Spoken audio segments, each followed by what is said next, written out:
বাংলাদেশের সামরিক শক্তি ও ভারতের সামরিক শক্তি যেন আকাশ পাতাল। বাংলাদেশও চাচ্ছে নতুন নতুন সব যুদ্ধ বিমান, হেলিকপ্টার, মিসাইল লঞ্চার কিনতে। কিছুদিন আগে বিমান বাহিনীর প্রধান বলেন, আমরা অতি শীঘ্রই এসব অস্ত্র কিনছি। তবে কোন দেশ থেকে কেনা হবে এটার কথা তিনি বলেননি। শেষে পাকিস্তানের যুদ্ধ বিমান কিনছে বাংলাদেশ। শেখ হাসিনার পতনের পর পাকিস্তানের সঙ্গে ভাই ভাই সম্পর্কের মধ্যে চলে গেছে বাংলাদেশ। যদিও আগে থেকেই বাংলাদেশের মানুষ পাকিস্তানকে সমর্থন করত, কিন্তু তা তখন প্রকাশ করতে পারেনি অনেকেই।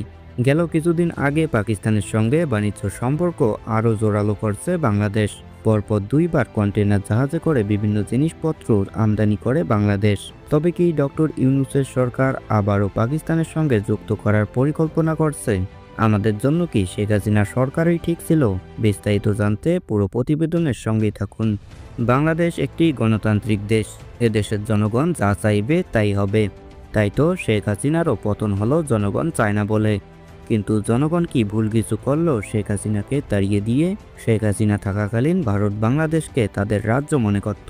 তারা ভাবত এটা ভারতেরই অংশ, কারণ শেখ হাসিনা ভারতকে যা দিয়েছে তা কোনো সরকার আজ পর্যন্ত দেয়নি। কিন্তু অপরদিকে ভারত বাংলাদেশকে কি দিয়েছে?